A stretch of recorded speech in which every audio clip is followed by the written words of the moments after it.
Estudiantes, buenos días. En esta oportunidad vamos a ver un nuevo tema. Se denomina utilidad.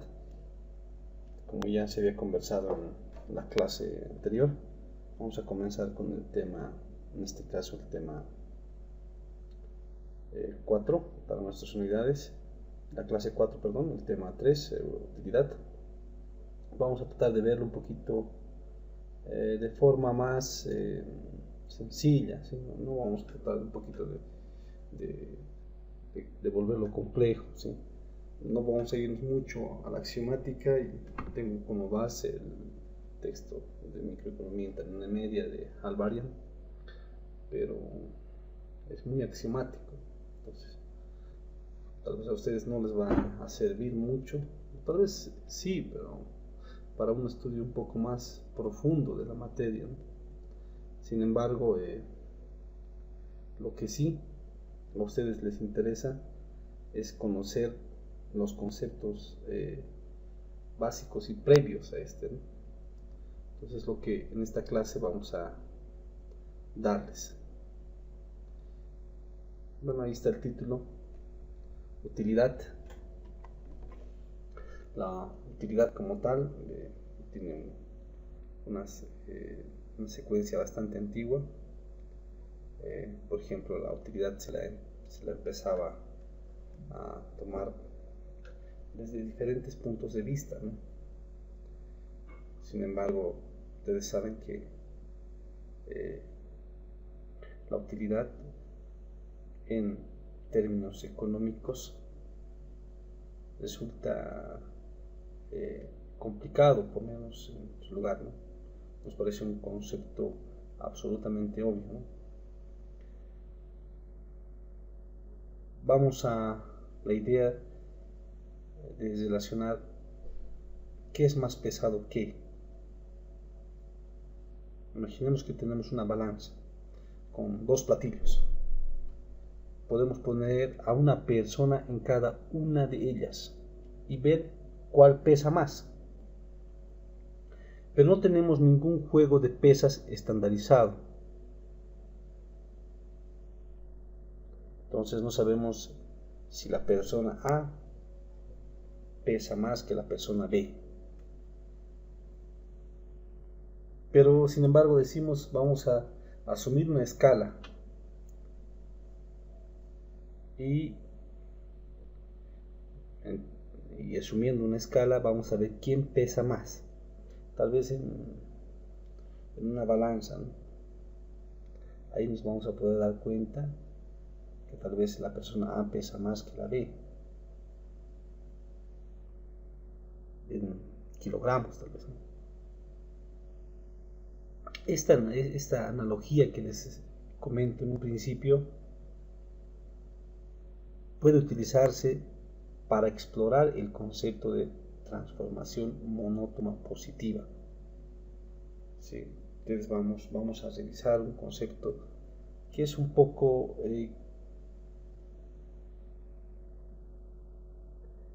que tiene una inferencia matemática. Muchos de los estudiantes tienen dificultades en el momento de interpretar esto, ¿no? Entonces, cuando ya estemos en esa parte de la unidad, lo único que tenemos que decirles a ustedes es que una transformación monótona es simplemente la misma forma de medición de un ejemplo preliminar cambiando unidades. Bueno, esa parte es la que la vamos a explorar en este tema de utilidad. El párrafo un poquito más complicado es el de transformación monótona. Esa interpretación resulta complicado poder realizarla. Sin embargo, vamos a tratar de dar algunos ejemplos para que ustedes puedan asimilar. Las clases teóricas siempre son un poco complejas de entender si no tenemos los ejemplos adecuados, ¿no? Avanzaremos.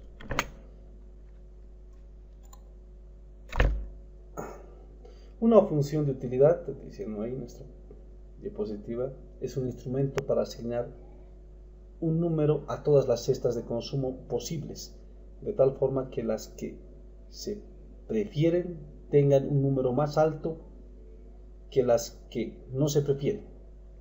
Una cesta de consumo. Y basándonos en nuestro ejemplo básico, nuestro ejemplo ya tal vez un poco sencillo o tal vez ya un poco aburrido para algunas personas, el ejemplo de nuestro desayuno, la marraqueta y el café, y el mate y las empanadas, que son, sí, que al finalizar nos llegan a dar la misma satisfacción al inicio de una jornada, es un desayuno.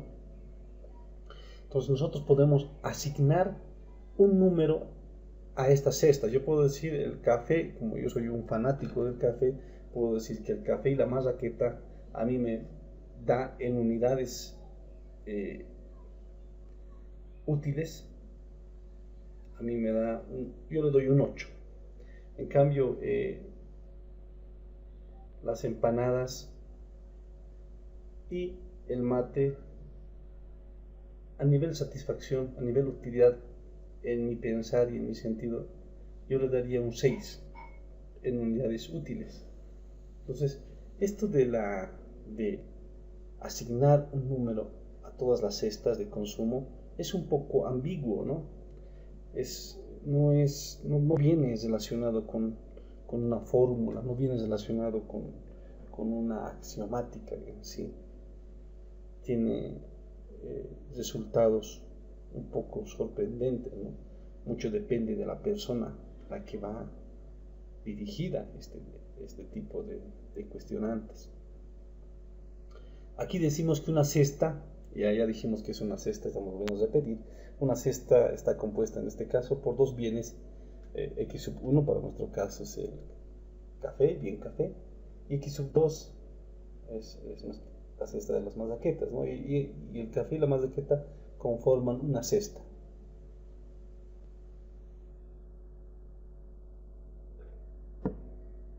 Este bien se prefiere a la cesta de bien de mate y empanadas.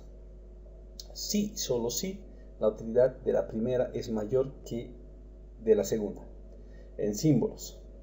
Entonces, la primera cesta es preferible, con ese símbolo que no lo pude encontrar, es un símbolo un poco, tiene una especie de, así, ¿no? Es medio, pero no se puede encontrar en estas presentaciones, pero lo puse el mayor que no. Es preferible que la cesta 2. Sí, solo sí, en unidades monetarias, la utilidad de la cesta del bien 1 de la cesta 1 es mayor que la utilidad de la cesta del bien 2, ¿no? Entonces, esta es nuestra primera definición. ¿Cómo encontramos una función de utilidad? La única propiedad importante de una asignación de utilidad es la forma en que ordenan la cesta de bienes. Eso dice nuestro párrafo. La magnitud de la función de utilidad solo es relevante en la medida en que nos permite determinar el puesto relativo que ocupan las diferentes cestas de consumo. Aquí, la utilidad, una función de utilidad, indica que la vamos a poder determinar de acuerdo a la magnitud, y la magnitud la vamos a poder medir en unidades, ya sean unidades monetarias, en unidades tal vez que podemos denominarlas útiles. Me genera 5 unidades útiles, pero eso va a criterio de la persona que está definiendo esto, ¿no? Y vamos determinando puestos relativos, como por ejemplo hace rato hablábamos del bien desayuno, café y marraqueta, y del otro bien empanadas y mate, ¿no? Entonces yo dije 8 para café y marraqueta y dije 6 para empanadas y mate. Entonces aquí, como ustedes podrán ver, le damos un puesto relativo, porque no es absoluto, no está determinado por una fórmula, no está determinado por un axioma que nos llegue a a un lugar exacto a todas las personas. No, todos tenemos un gusto diferente, ¿no? Pero tenemos también, muchas de las personas tenemos una tendencia, tenemos una forma de llegar a ese gusto, ¿no? O sea, no es que tengamos ese gusto diferente y listo, ¿no? No, tenemos una forma de llegar a ese gusto. Y esa cesta de consumo que tengamos nos va a dar una tendencia. Y a la mayoría de las personas les da una tendencia, por eso existen las formas de elaboración, por eso existe la moda, ¿no? Por eso existe el clásico también, ¿no? Muchas personas prefieren vestir de cierta forma, prefieren utilizar cierta tecnología, prefieren ciertos vehículos. Entonces hay una función de utilidad que se tiene que satisfacer a una gran mayoría de personas.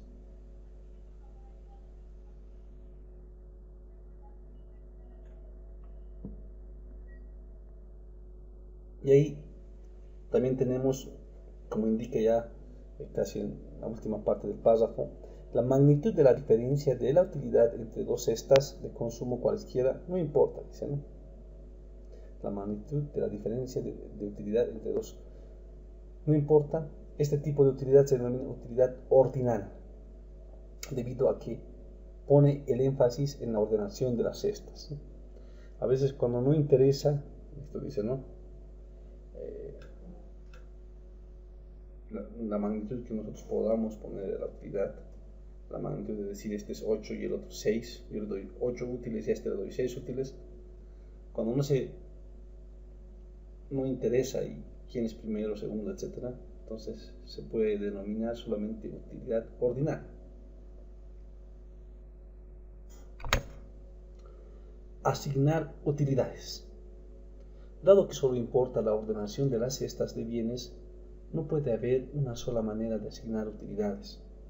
Si podemos encontrar una forma de asignar cifras de utilidad a cestas de bienes, podremos también hallar el número infinito de formas de hacerlo. A ver, vayamos a la explicación de esto.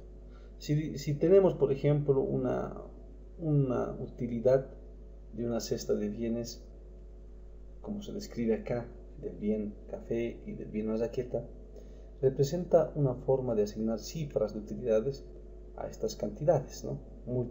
Multiplicar esta utilidad por 2 o por cualquier otro número positivo es una forma igualmente buena de asignarlas.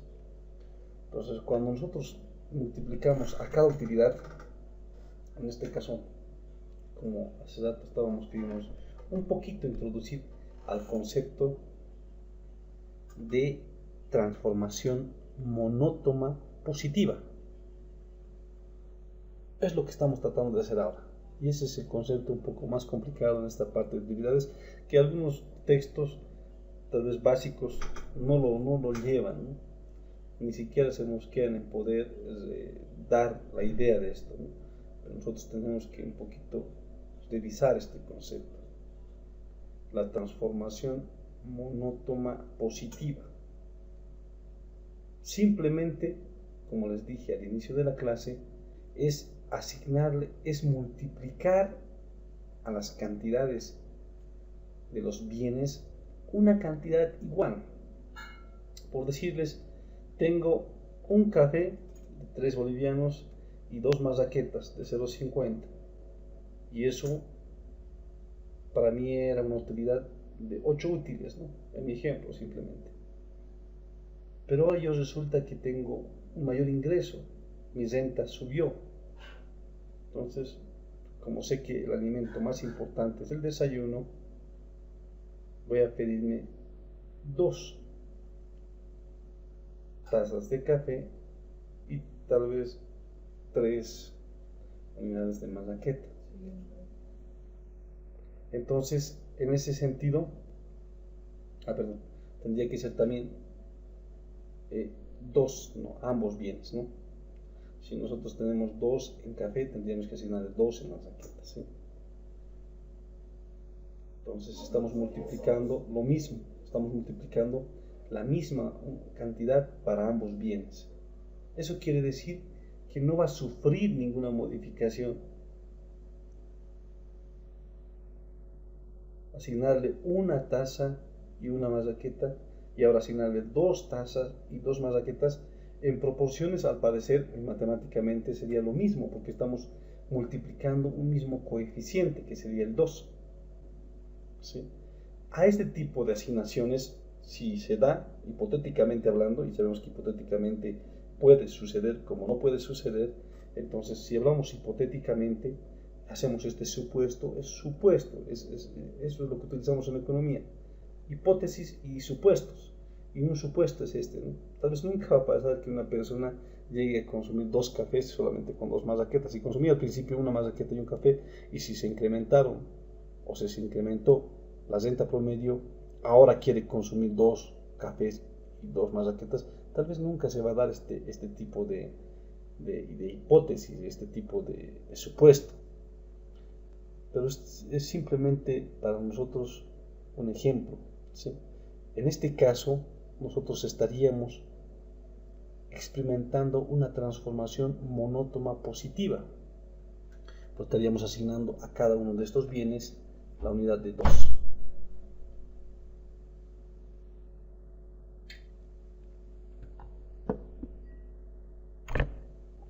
Transformación monótona, a lo que queríamos llegar. La multiplicación por 2 es un ejemplo de transformación monótona. Transforma una serie de números en otra, de tal manera que se mantenga el orden en estos. Normalmente las transformaciones monótonas se representan mediante la función de utilidad f sub u, que cambia cada número u por algún valor f sub u, de tal manera que se mantiene el orden de los números en el sentido de la utilidad 1 es mayor a la utilidad 2, lo que implica que la función de utilidad 1 también sea mayor a la función de utilidad 2. Una transformación monótona y una función monótona son esencialmente lo mismo. Como les estaba comentando al principio, esta es la parte un poco más abstracta de la función de utilidad, que no debería serlo tal vez en sus inicios, porque ustedes están recién integrándose a lo que es la microeconomía, ¿no? Pero yo pienso que tampoco va a ser complicado con los ejemplos que demos. Esta parte de mayor que, de preferentemente igual que, o que indistinto, etc. Entonces estos conceptos los vamos a tener que relacionarnos bastante bien para poder aplicarlos. Pero sin embargo no está de más presentar lo que es la teoría. Aquí tenemos la transformación monótona ya ejemplificada y dada en un cociente.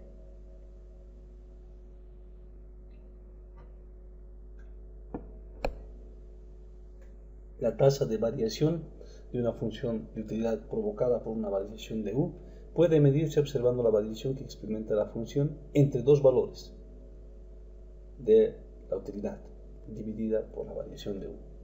Este ejemplo parte y nace del ejemplo del límite, ¿no? Ustedes saben que el límite más o menos está relacionado con variaciones en la función, con relación a algunas variaciones en el denominador que acercan más a una función hacia un ciclo tendencial, ¿no? En este caso nosotros tenemos una función de utilidad 2 menos la función de utilidad 1 dividido entre la utilidad 2 menos la utilidad 1. Lo que nos representa es igual una variación en las funciones con relación a las utilidades. En este caso, una transformación monótona, el denominador siempre tiene el mismo signo que el denominador. Por lo tanto, una función monótona siempre tiene una tasa de variación positiva, lo que significa que el gráfico de una función de este tipo siempre tiene pendiente positiva. A ver, vayámonos a revisar esto. Hablemos de la utilidad cardinal. Si hemos hablado de la ordinal, que nos implica llevar el orden, ¿no? La cardinal, la cantidad, ¿no? Más se refleja en ese sentido, en el sentido cardinal de la función. En cambio, la ordinal nos va a dar el sentido de orden, el que nosotros vimos, ¿no? Ponerle 8 puntos, le da el orden de, si es 8 puntos lo que le di al primer bien, el otro va a tener una característica menor a esta, ¿no? En ese sentido, no va a ser bien decepcionado utilizar la utilidad ordinal que la utilidad cardinal. ¿Sí? Tenemos que saber diferenciar bien esto y hacer el uso adecuado en cada caso. Cuando hablamos exclusivamente de utilidad cardinal, a nosotros nos viene a la mente un concepto básico, donde la utilidad cardinal pretendía asignar un valor exacto a la utilidad. La utilidad ordinal nace como respuesta a las limitaciones de la utilidad cardinal.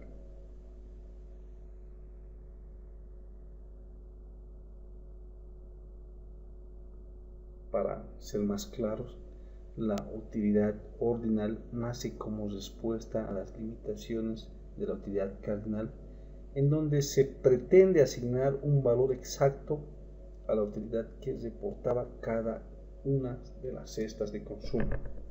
Un valor exacto. ¿Cómo podrá ser posible eso?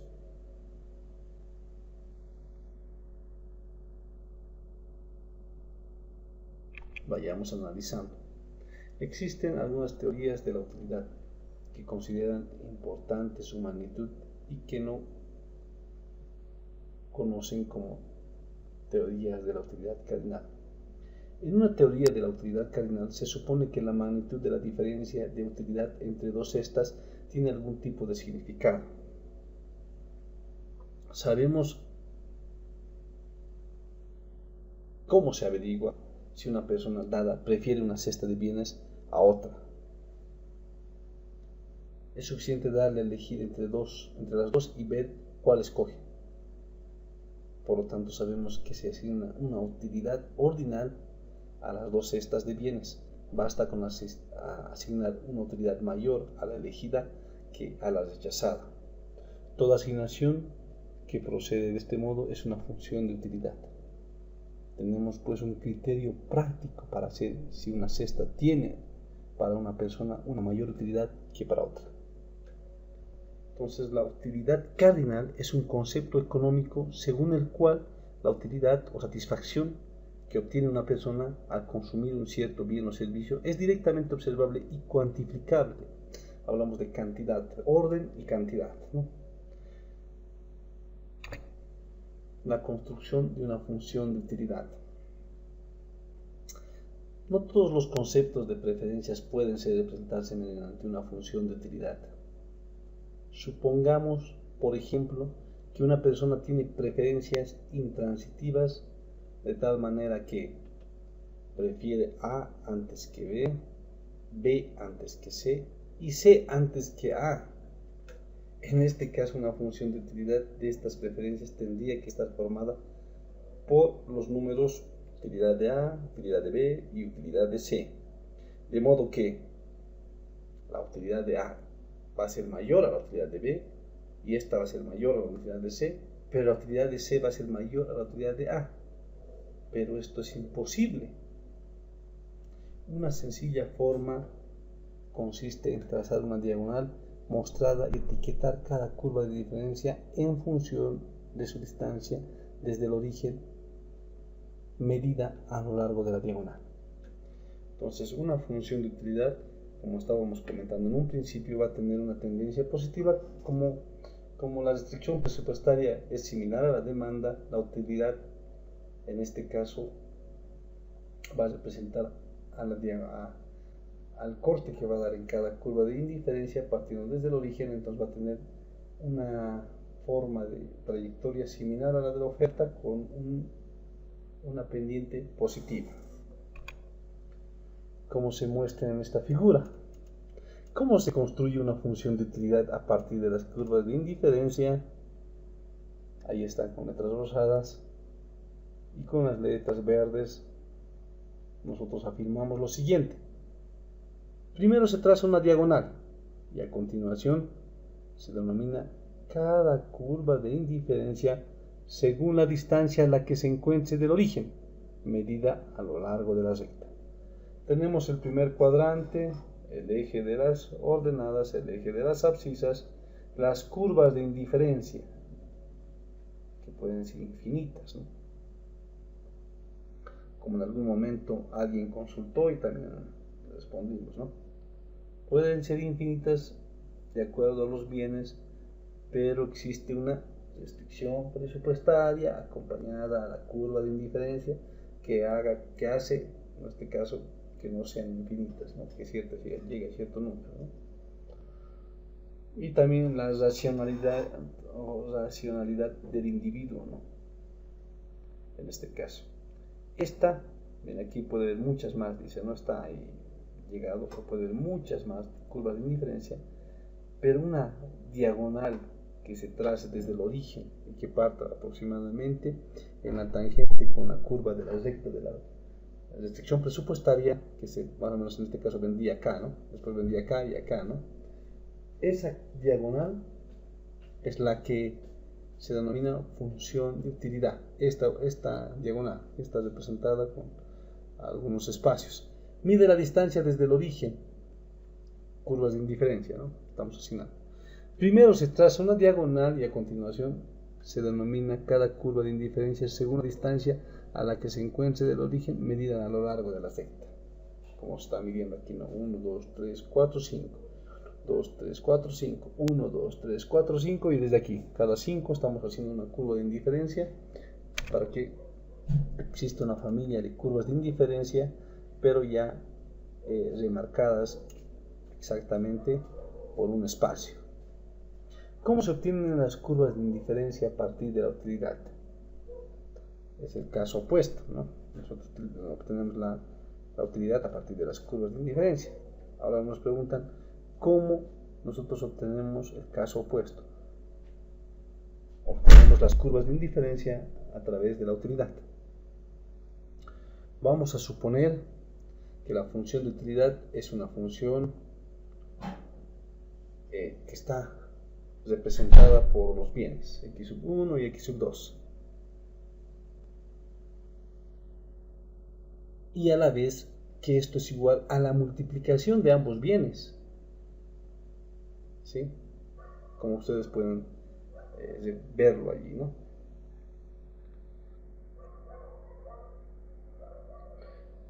¿Cómo son las curvas de indiferencia? Bueno, es la consulta.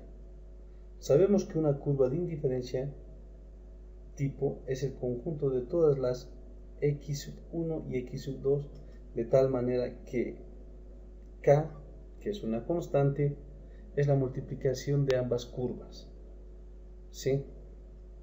Si despejamos x2 vamos a tener como función a x1 y vemos que la curva de indiferencia tendrá este tipo, ¿no?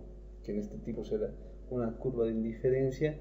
Si está dividiendo esta, va a ser una curva de indiferencia que se va prolongando, ¿no? Hacia la izquierda, tiene una tendencia más o menos exponencial en este caso, ¿no? Y en este caso k va a tener todos los números, desde 1 hasta el infinito, ¿no? Entonces, para este caso, para poder obtener una curva de indiferencia a partir de la función de utilidad, lo que hacemos es definir nuestra función de utilidad. Y al definir nuestra función de utilidad, vamos a obtener algunos axiomas.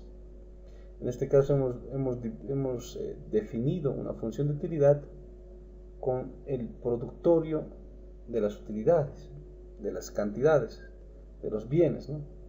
En este caso, el producto entre la cantidad del bien 1 y la cantidad del bien 2 va a dar como resultado una función de utilidad de esta cesta de bienes. Y axiomáticamente viendo, si multiplicamos, como es una productoria, multiplicar x1 por x2 también puede ser una constante, ¿verdad? Porque ambos van a tener los mismos bienes y ambos van a tener esa misma función, entonces puede ser una constante. Despejando cualquiera de los dos vamos a tener que el otro pasa a dividir a esta constante. Y esto nos va a dar una función de forma irregular, no es una función constante. Entonces, aquí el valor de k va a ser representado de diferentes formas, ¿no? Como estamos tratando de verlo allí, ¿sí? Ya, entonces esto va a quedar un poco más claro con este gráfico. Ahí vemos como k vale 1, vale 2, vale 3, puede valer 4, 5, etc. Y forma una familia de curvas de indiferencia que se está representando de esa manera. Entonces, esta función de utilidad que está dada por el producto entre x1 y x2, y este producto por alguna propiedad matemática podemos nosotros afirmar que es constante, y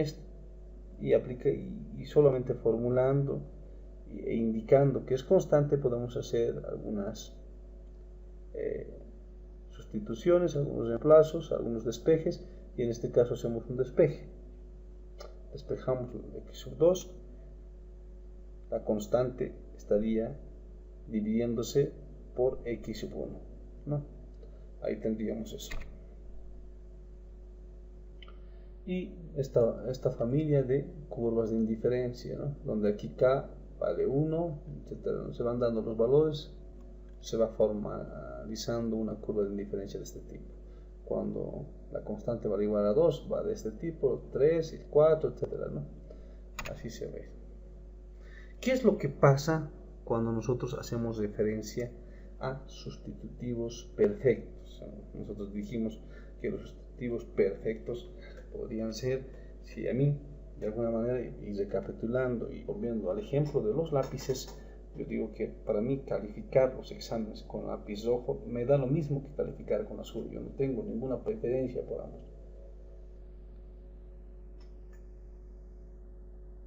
Al consumidor solo le importa el número total de lápices. En consecuencia, es natural medir la utilidad en función del número total de lápices. Por lo tanto, elijamos provisionalmente la función de utilidad ya no productoria, sino en sumatoria de x1 más x2. En general, las preferencias por los sustitutivos perfectos pueden representarse por un medio de una función de utilidad de la siguiente forma, donde ustedes pueden apreciar que es lo mismo que estamos representando al principio, simplemente que A y B es 1. 1, 1. Puede ser 2, puede ser 3. Y saben que A, B, C, D, E son valores conocidos. X, Y, Z son valores incógnita, ¿no? Obsérvese que la pendiente de la curva de indiferencia representativa viene dada por el cociente entre esta función, esta y esta otra, ¿no? Entonces, dividimos menos A dividido entre B y vamos a tener la curva de esta función de utilidad.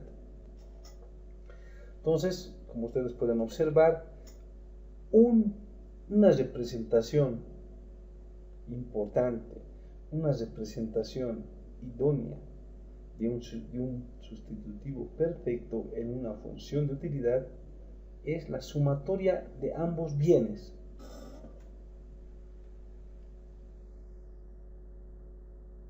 Pero esta sumatoria viene acompañada por los coeficientes que tienen ambos bienes. Y los coeficientes de ambos bienes representan en forma negativa la pendiente de la función de utilidad. ¿Qué es lo que acontece, por ejemplo, con los complementarios perfectos? En este caso, de los zapatos del pie izquierdo y del pie derecho,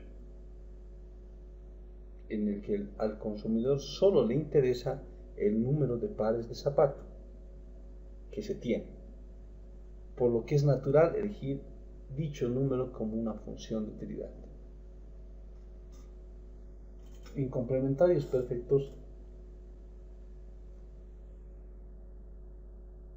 y haciendo referencia a nuestro ejemplo de los zapatos pares e impares, o de un par de zapatos izquierda y derecha, esos son complementarios perfectos. Yo no puedo llevar un zapato izquierdo y después ponerme un tenis derecho, ¿no? Todos dirían que estoy loco. O mi gusto es que sea comprar un zapato café y un zapato negro, ¿no? y ir a trabajar así. Sería algo radical, ¿no? Algo que no viene de ninguna forma aceptado, ¿no?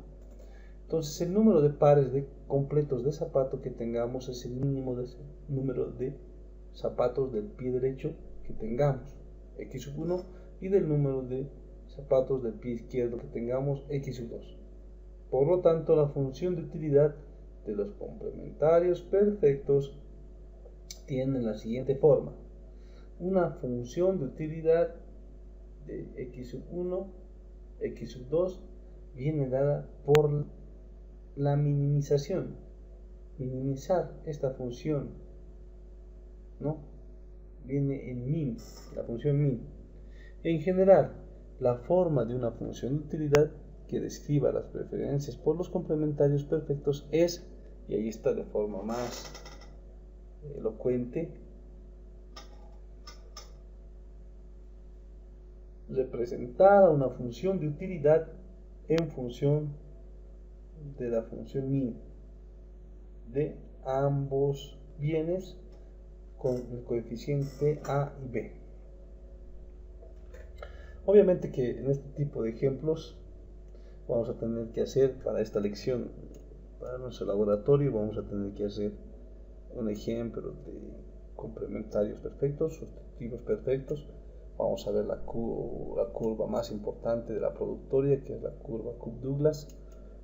Ya estamos por ingresar a eso, por ejemplo, pero no lo vamos a complicar en esta clase, sino en la siguiente, donde vamos a revisar la Cobb-Douglas con algún ejemplo más y un ejemplo más de estos dos, ¿sí? Nos va a dar un poquito más de tiempo. Esta parte siempre esta parte es la parte introductoria, por eso hay un poquito, nos devela algunas falencias también en la parte de la explicación, porque a veces la explicación tiene que ir acompañada con ejemplos prácticos. Sin embargo, en la parte axiomática no es sencillo hacer ejemplos prácticos, ¿no? Porque tendríamos que conocer bastante bien la definición matemática que va detrás de cada uno de estos.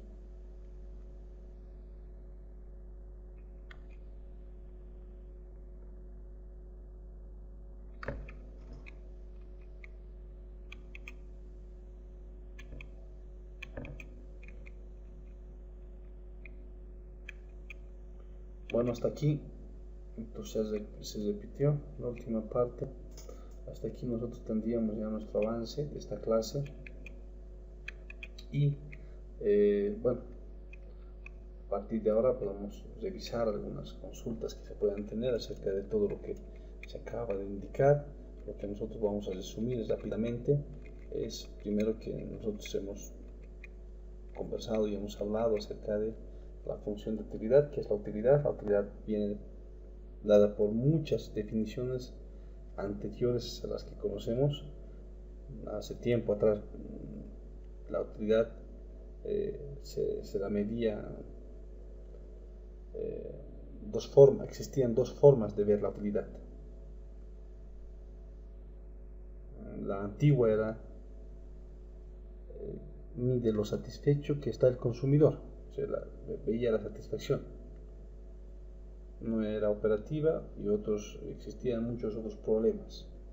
¿Sí? La nueva, por ejemplo, resume las preferencias, busca una función de utilidad, asigna un número a cada cesta de bienes y ve qué cesta de bienes es preferente a otros bienes. Importa mucho la utilidad ordinal para poder ver las órdenes. Y entre una de las ventajas podemos ver que permite tener una teoría completa para asumir lo que es la demanda. Sí, esa forma de medición. Las funciones de utilidad no son únicas, ¿no? Aquí una función de utilidad, estamos tratando de definirla, es un instrumento para asignar un número a todas las cestas de consumo posibles, de tal forma que las que se prefieran tengan un número más alto a las que no se prefieran. En las funciones de utilidad se utilizan la cesta de los bienes, se utilizan algunas preferencias en funciones crecientes, se utilizan porqués de forma tal vez más axiomática, diciendo por qué una función de utilidad, en este caso, es, como nosotros indicábamos, se prefiere estrictamente a otra, o se es indiferente, o al menos es tan buena como la otra cesta, ¿sí? Entonces habían tres conceptos que nosotros ya les habíamos nombrado, en este caso en la lección de preferencias, y esos vamos a ir repitiéndolos constantemente.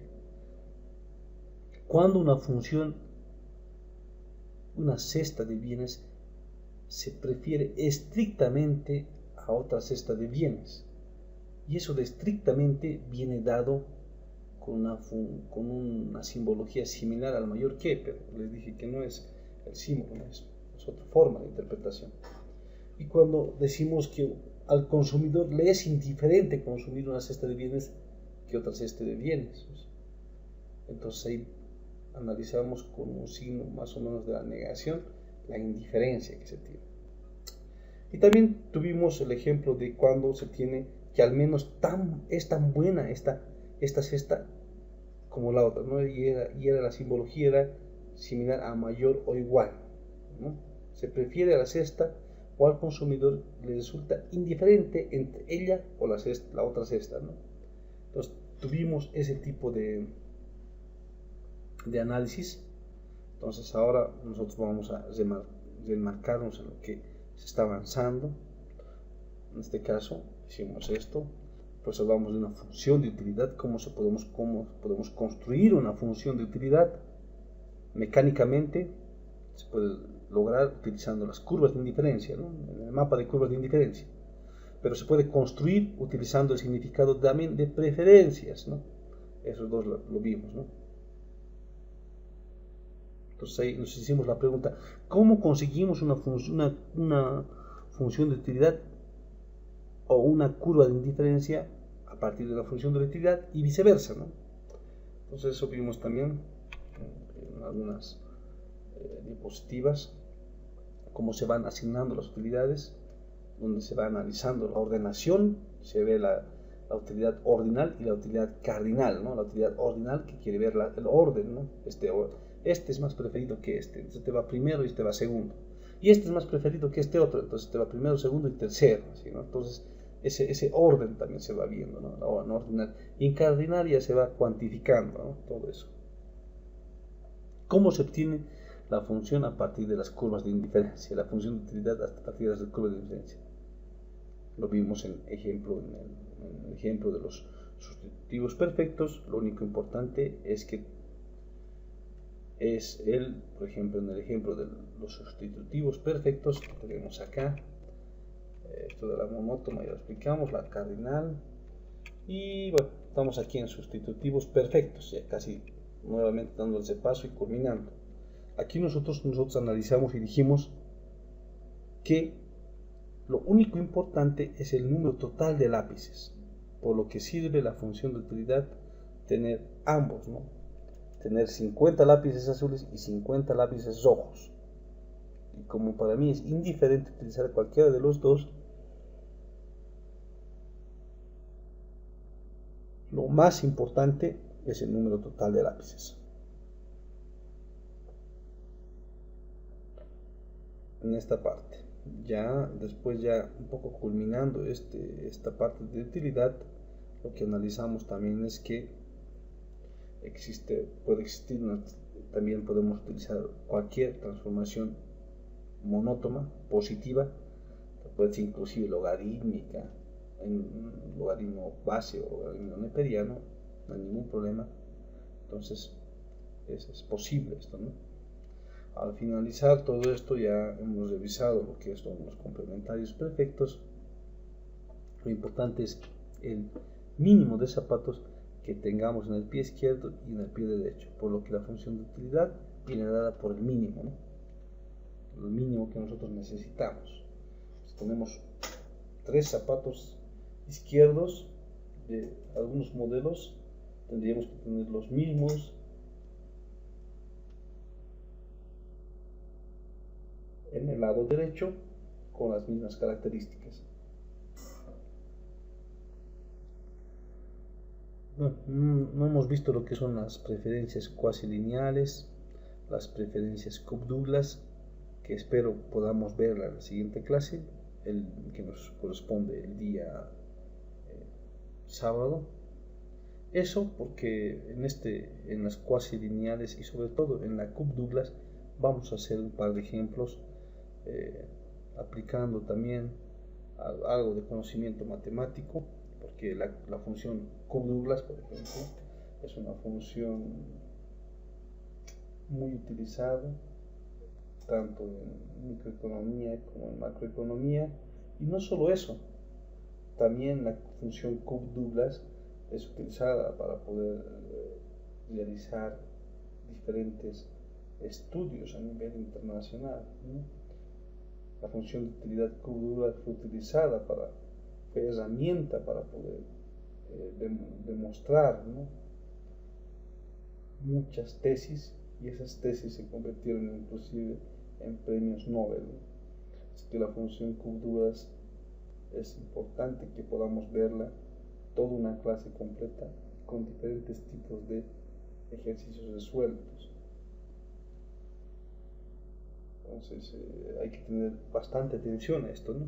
Estamos viendo conceptos que van a ser demasiado importantes en su formación, así que no lo tomaremos tanto a la ligera. Después de eso, ya el día sábado culminaremos con lo que es la utilidad marginal y la relación marginal de sustitución. Ahí con todo ese compendio ya vamos a poder nosotros tener muchas bases para poder ya ingresar a lo que es la demanda como tal, el tema de la demanda. Pero como les comento, conmigo vamos a poder hacer muchas otras cosas siempre y cuando ustedes también demuestren el interés, ¿sí? Entonces a partir de ahora voy a escuchar algunas consultas, dudas, sugerencias, críticas y demás que podamos revisar. Voy a cancelar esta presentación y voy a ir explicando ya de forma más personalizada.